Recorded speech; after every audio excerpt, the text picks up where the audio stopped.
이제 세 번째 주제로 넘어갑니다.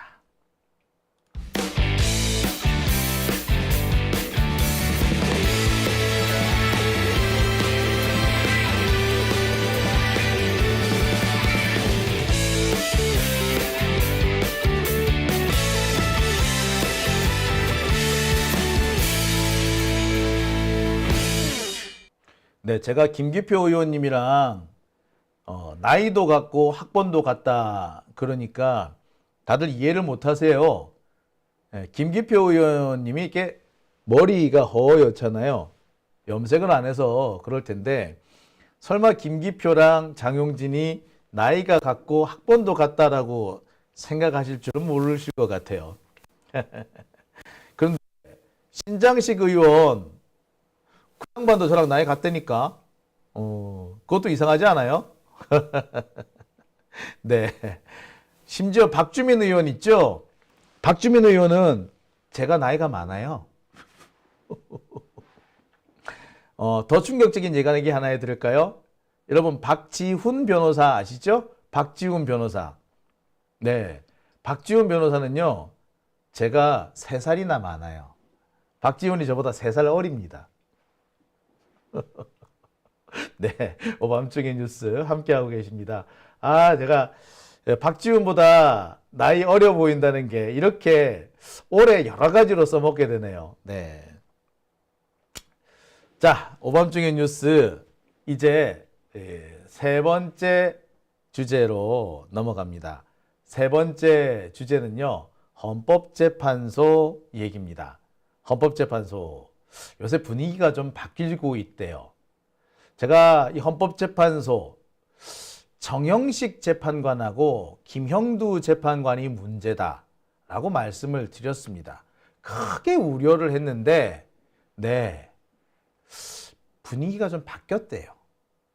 세 번째 주제에서는 나까지 휩쓸려 갈 순 없다. 정영식까지 헌재 분위기 바뀌었다입니다. 헌법재판소 현재 6명의 헌법재판관이 있죠. 지금 국회 선출 3명의 헌법재판관들이 지금 인사청문회 절차를 밟고 있습니다. 사실 좀 일찌감치 통과가 됐을 건데 계속 윤석열이 뻘짓하는 바람에 여러 가지 특검법이라든지 이런 법률을 처리하느라고 조금씩 미뤄지다 보니까 여기까지 왔습니다. 사실 좀 일찌감치 했었으면 더 좋았을 걸 그랬다라는 생각도 드는데요. 자, 아무튼 이 헌법재판소 분위기가 지금 빠르게 바뀌고 있다고 합니다. 심지어 가장 윤석열 편에 설 것 같았던 정형식 재판관 역시 분위기가 바뀌고 있대요. 진짜? 예, 진짜입니다. 자, 어떻게 바뀌고 있냐고요? 자, 오늘 이런 기사가 났습니다. 지금 윤석열이가 헌법재판소에서 보낸 서류들을 일부러 안 받고 있죠. 야, 너 탄핵 선고 탄핵됐어, 탄핵. 너 자료 일단 제출해. 자료 제출하라는데 답변서 제출하라는데 안 내고 있습니다. 안 내는 것 둘째치고 자료 송달조차 안 받고 있죠. 지가 탄핵됐는지 몰라? 알잖아.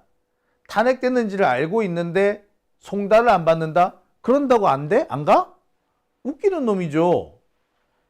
본인이 탄핵됐다는 걸 알고 있으면 당연히 탄핵 심판 관련 송달 서류가 온다는 건 알고 있었는데 일부러 안 받고 있습니다. 안 받아! 못 받아! 못 받아! 아우, 진짜 뭐 이런 개새끼가 다 있어. 이게 뭐 민사재판 하나? 뭐 좀도둑 형사재판 합니까? 요새는 좀도둑 재판도 이런 식으로 안 합니다. 근데 윤석열이는 지금 마치 좀도둑이 형사재판 받는 듯한 그런 모습을 보이고 있죠. 누가 지 사는 데를 몰라? 지 있는 거 누가 몰라? 다 알아! 좀도둑이야. 이 새끼가 어디 사는지 모르죠. 그래서 있는데도 없는 척, 맞는데도 안 맞는 척 하면서 재판 관련 서류를 일부러 안 받는 경우 꽤 많이 있습니다.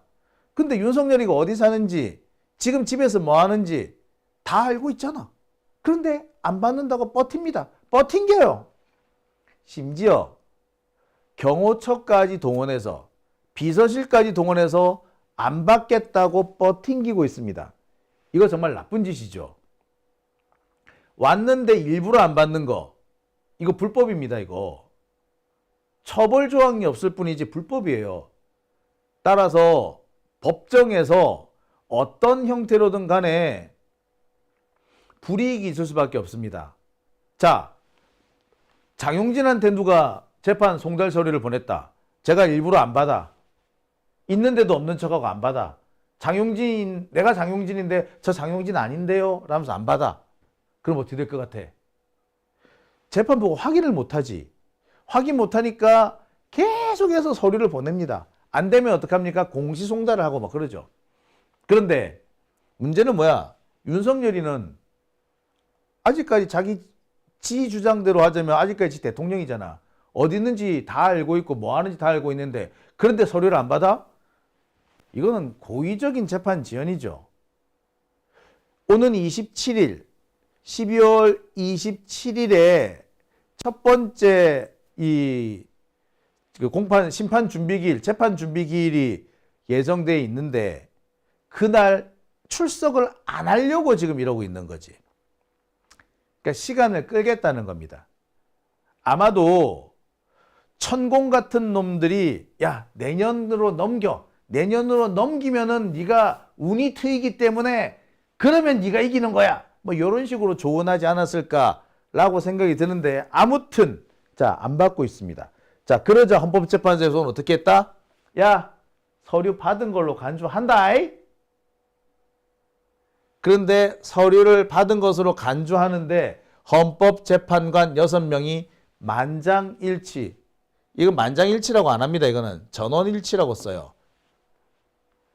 전원일치와 만장일치는 틀린 겁니다. 이걸 만장일치라고 쓰는 놈도 도대체 뭔지 모르겠어. 이걸 만장일치라고 썼는, 이거는 하여튼 유치해 죽겠는데. 만장이라는 건 이 장자가 뭐냐면요. 마당장자예요. 마당을 가득 채운 사람들이 모두 일치했다. 그래서 만장일치예요.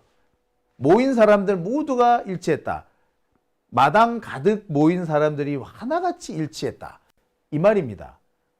근데 헌법재판소 재판관들 9명이잖아. 마당 가득히 앉을 수가 없어. 방 안에 가득하면 모를까. 그러면 만방일치라고 그러면 맞을지 모르겠지만 만장일치라고 하기는 어렵습니다. 만실일치 뭐 그래야 되나? 그래서 이럴 때는 어떻게 하냐면 전원일치라 그럽니다. 전원일치. 누가 만장일치라 그래. 아 진짜 짜증나겠으리. 근데 이런 걸 보면 데스크가 걸러줘야 될 거 아니야. 근데 데스크가 진짜 유치해 죽겠어. 아무튼 정영식 재판관까지도 일치해서 서류 다 받은 걸로 간주하자라고 합의를 본 겁니다. 그래서 오는 27일 첫 번째 기일이 열린다. 더군다나 송달된 날짜도 20일 엊그제 이미 도달한 걸로 간주를 해버린 거예요. 그러니까 벌써 헌법재판소가 여러 차례 서류를 보내죠. 근데 계속 거부해왔는데 야, 네 일부러 안 받는 거 다 알아. 그렇다고 해서 이거를 안 받았다고 해줄 수 있는 게 아니야. 다른 사람은 몰라도 니는 안 돼 임마. 왜? 대통령이잖아 이 자식아. 라고 한 겁니다. 예, 그게 바로 오늘 있었던 이 내용인 겁니다. 자, 논란 부분은 바로 여기에 정형식 재판관도 동의를 했다는 겁니다. 자, 제가 이 헌법재판관들 중에서 두 사람이 문제가 있다. 이 두 사람은 정말 골 때리는 재판관이다.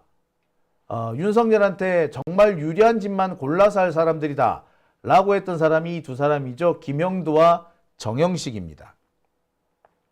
이 둘 다 윤석열 정권 이후에 재판관이 됐고 특히 정형식은 윤석열이 직접 지명한 사람입니다. 김영두는 대법원장 조희대가 지명한 사람이에요. 그러니까 윤석열이 지명한 거든 조희대가 지명한 거든 그놈이 그놈이라고 제가 여러 차례 말씀드립니다만 아무리 봐도 조희대하고 윤석열하고 교감이 좀 있었어. 그러지 않고서는 날짜가 이렇게 나올 수가 없어. 아무리 생각해도요. 이게 우연히 이렇게 몇 개씩 겹칠 수가 있나요? 자, 아까도 제가 말씀드렸습니다만. 자, 어쨌거나 조희대하고 조희대가 임명한 김형두, 윤석열이 임명한 정영식 이 두 사람이 정말 문제라고 제가 말씀을 드렸습니다.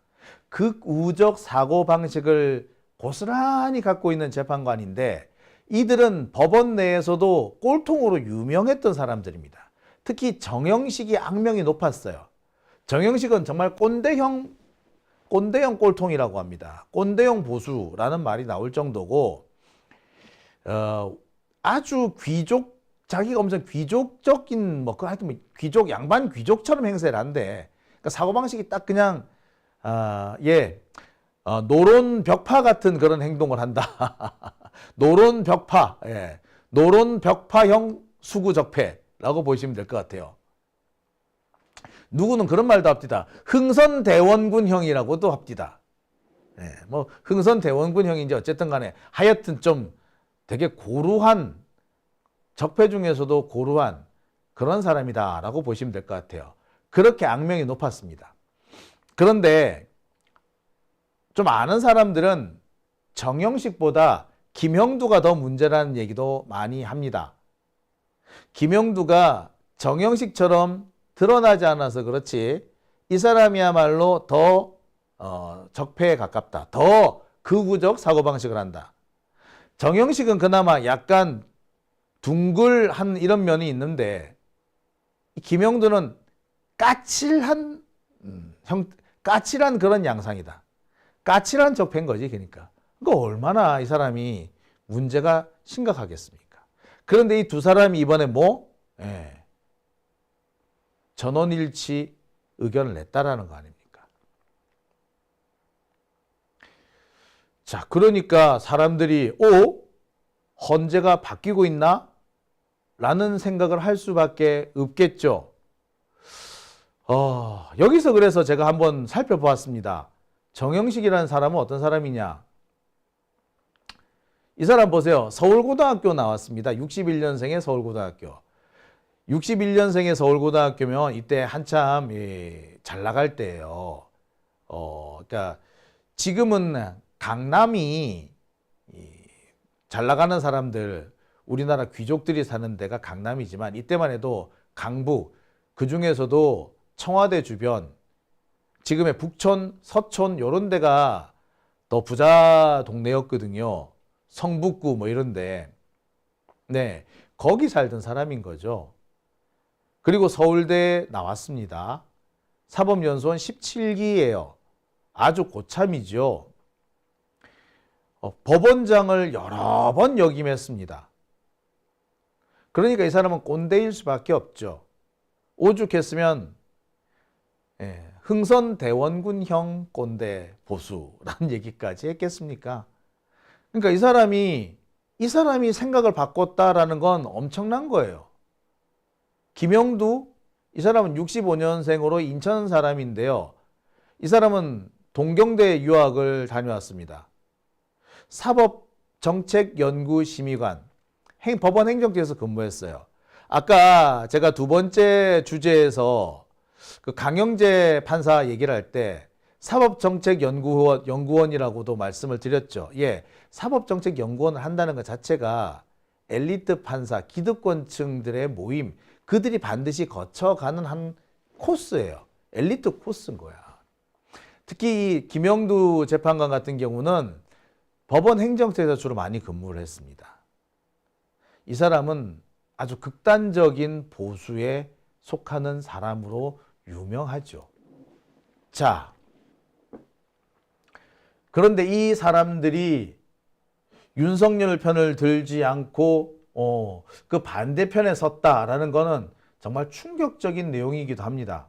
왜 그랬을까? 제가 좀 알아봤어요. 그랬더니 이런 얘기를 합디다.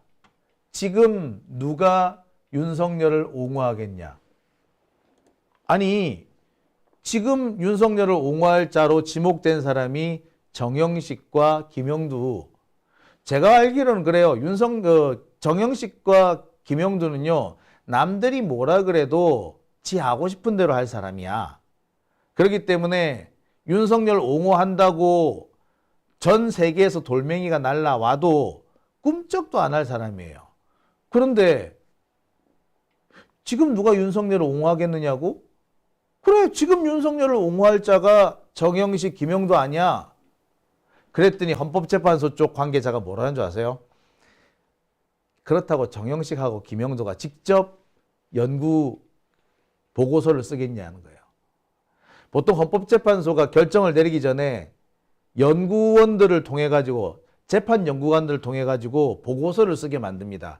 전 세계 여러 가지 이런 그 판례들을 끌어 모아 가지고 일정한 법리를 찾고 그 법리에 맞춰서 보고서를 쓰게 만드는데, 그 보고서가 결국에는 이 판결의 기초가 됩니다. 따라서 보고서가 반드시 있어야지 판결이 나오는 거예요. 그런데 지금 누가 그런 보고서를 내겠느냐 이거야. 헌법재판소가 내리는 판결의 기초가 되는 보고서, 윤석열을 옹호하는 보고서가 나와줘야지. 그래서 그것을 기반으로 해서 결정문을 쓸 텐데 누가 내겠냐 이거야. 정영식이나 김영두는 내고 싶을지언정 재판 연구관들 중에서 누가 내겠냐는 거야. 아무도 안 쓰겠다는 거야. 그럼 왜? 지금 이 얘기, 윤석열의 쿠데타는 전 세계가 지켜보고 있어. 전 세계가 윤석열 쿠데타를 눈으로 목도했죠. 그리고 이거는요, 두고두고 역사에 남을 겁니다. 전 세계가 다 지켜볼 거야. 그런데 전 세계가 다 지켜보고 자손 만대가 두고두고 거론을 할 건데 여기에 윤석열 옹호하는 보고서를 쓴다? 자손 만대로 손가락질 당할 일이란 거야. 그래, 정영식이나 김영두 얘들은 원래 베린 몸이고 나까지 왜 버리겠냐? 예, 그런 얘기를 한다는 겁니다. 지금 헌법재판관들이 그래서 이번 사건에 대해서는 적어도 예외가 있을 수 없다. 정영식이나 김영두 얘들이 아무리 윤석열을 옹호해주고 싶고 윤석열 편을 들어주고 싶어도 절대 그렇게 하기 어려울 것이다 라고 말한답니다. 그래서 제가 말했어요. 야, 그래도 정영식하고 김영두는 아닐걸? 뭐라는 줄 아세요? 자기들도 처음에는 그럴 거라고 생각이 들었는데 최근에 방향이 바뀌고 있다는 겁니다. 왜? 윤석열이 뻗대면서. 윤석열이 자기가 직접 헌법재판소 나와가지고 뭐 하겠다, 뭐 변론을 한다 이렇게 얘기를 하지만 변론을 할 놈이 서류도를 안 받느냐는 거야. 정말 본인이 억울하면 지금 벌써 지금 할 말이 쌓여 있어야 되는 거 아니냐. 그리고 이미 증거라는 거는 이미 다 나와 있는 거 아니냐. 근데 이 증거도 있고 뭐 사실관계를 따질 거는 없잖아. 결국에 뭐 법리를 가지고 다툴 건데 논리 싸움을 할 건데 그럼 할 말이 많은 게 정상이어야 되잖아. 근데 뭐 서류조차도 안 받아? 사실상 본인이 잘못했다는 것을 자인하고 있는 거다. 자백하고 있는 거다라는 분위기가 대세를 자리 잡기 시작했다는 거예요. 처음에 윤석열을 옹호하는 발언을 몇 번 했다가 헌법재판관 회의에서 거의 뭐라고 그래야 되죠? 거의 일방적으로 완전히 진이김을 당했다는 얘기까지도 있어요. 윤석열 슬쩍 쉴드 치려고 말을 꺼냈다가 다른 재판관들이 벌겋게 눈을 부릅뜨고 어떻게 그런 말을 할 수 있느냐는 식으로 덤볐다는 겁니다. 그 기세에 김영두하고 정영식이 많이 눌렸대요. 게다가 향후에 이 재판관으로 등장하게 될 이 정계선 판사, 지금 정계선 판사하고 마은혁 판사 이 두 사람이 헌법재판관 후보로 지금 인사청문회 절차를 밟고 있잖아요. 이 정계선 판사하고 마은혁 판사 이 두 사람이 정말 쟁쟁한 인물들에 속합니다. 정계선 판사 역시도 뭐 쟁쟁한 인물 중에 한 사람이고요. 그리고 마은혁 그 판사 역시도 마찬가지입니다. 마은혁 판사 같은 경우는 벌써 조중동이 지금 씹고 난리가 났죠. 이분이 노회찬 의원하고 함께 했던 사람입니다. 노회찬한테 후원금 냈다가 엄청 곤욕을 치르기도 했고요. 대학 시절에 함께 활동을 했던 사람입니다. 지금 조중동에서 벌써부터 지금 이 마은혁 지금 씹으려고 난리가 났죠. 분위기가 이미 이렇게 좀 잡히고 있는 겁니다. 특히 마은혁 판사 같은 경우에는 논리도 대단히 해박한 사람이에요. 지금 동아일보 쪽에서 벌써 이렇게 기사 쓰고 있죠. 사회주의 혁명조직 핵심 멤버였다는 식으로. 네. 정계선 판사 역시도 마찬가지예요. 정계선 판사 같은 경우에는 원래 의대에 들어갔었습니다. 서울대 의대에 들어갔던 사람인데, 예. 제가 그렇게 말씀드린 적이 있죠. 어느 노동자의 삶과 죽음. 예. 바로 전태일 평전입니다. 전태일 평전을 읽고서, 나 법대 들어가야겠다. 의대를 그만두고 법대에 다시 입학을 해서 지금 헌법재판관까지 오른 사람입니다. 연수원 27기인데 수석 합격자래요. 글쎄요. 사람이라는 게 늘 변하기 때문에 대학 다닐 때 그런 생각을 가지고 있었다 하더라도 판사로서 기득권층으로 오래 살다 보면 생각이 바뀔 수도 있겠죠. 마은혁 판사, 우리 노회찬 의원과 가까운 사이였다고 하나 옛날 얘기지. 지금도 어떻게 될지 모르죠. 하지만 적어도 정영식이나 김영두 같은 사람과는 좀 다르겠죠. 문제는 이 두 사람이 상당히 말빨이 좋대. 그리고 절대 적폐들한테 눌리지 않는 사람이라고 합니다. 그러니까 김형두나 정영식 같은 사람도 슬그머니 좀 방향이 많이 바뀌게 되는 거죠.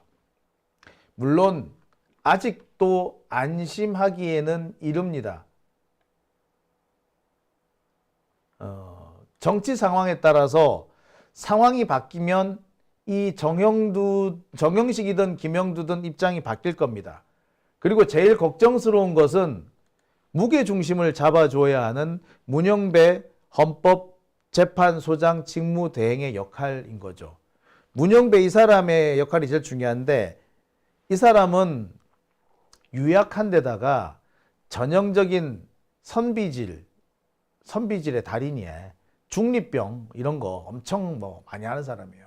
그러니까 이 사람이 어떻게 하느냐에 따라서 또 상황이 바뀔 수도 있습니다. 하지만 일단 현재는 분위기가 꽤 괜찮다더라. 그래서 정영식도 김영두도 여기서 어긋나게 나가기 좀 어려운 상황이 왔다. 그 이유는 두 가지가 있는데 첫째, 헌재 재판 연구관들 중에 그 누구도 김영두나 정영식 입장에서 보고서를 쓰려고 안 한다는 점. 두 번째, 전 세계가 지켜봤고 역사상 두고두고 남을 사건이라는 점. 여기에 자기가 이상한 이름으로 올라가고 싶지 않다. 정영식이나 김영두가 시킨다고 해서 거기에 잘못 따라갔다가 역사의 누대에 걸쳐서 오명으로 남을 텐데 내가 그 일을 하기는 싫다. 이런 분위기가 있다는 거죠. 자, 이 분위기가 계속 이어지기를 바라봅니다. 그리고 정영식도 김영두도 제발 윤석열 살리기 하는 그런 어처구니 없는 짓은 안 하기를 정말 바라봅니다. 역사의 죄인이 될 겁니다. 그리고 대한민국 헌법재판소 전 세계로부터 상당히 존중받는 곳입니다. 전 세계가 대한민국을 보면서 상당히 경이롭다라고 하는 이유가 두 가지가 있습니다. 하나는 미국을 벗어난 대통령제가 성공한 사례가 없습니다. 모든 대통령제, 미국을 벗어나는 그 순간에 다 독재 국가가 됐어요. 그런데 대한민국만큼은 아니었다는 겁니다. 두 번째, 헌법재판소입니다. 유럽을 벗어난 헌법재판소가 제 역할을 하는 곳은 전 세계에 단 한 곳도 없었습니다. 유럽을 벗어난 헌법재판소가 제 역할을 한 데가 어디? 대한민국이에요.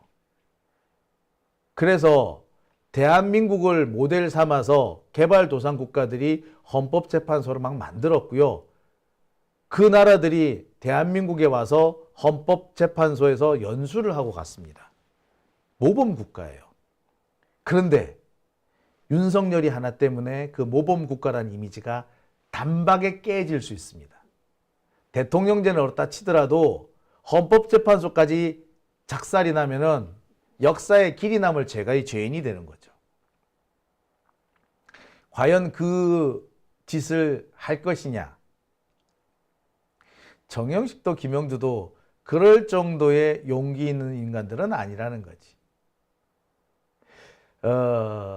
자기들보다 약자들한테 그 앞에서 뻐기고 갑질을 할지언정 역사의 누대에 남을 수 있는 오명을 남기고 싶지는 않을 거라는 겁니다. 지켜보죠. 예. 부디 이들이 제대로 된 판결을 내려주기를 기대해 봅니다. 정말 현재 분위기가 바뀌었다는 얘기 믿을 수 있기를, 믿게 되기를 기대해 봅니다. 오밤중의 뉴스 함께하고 계신 지금 시각 1시 24분 지나고 있습니다.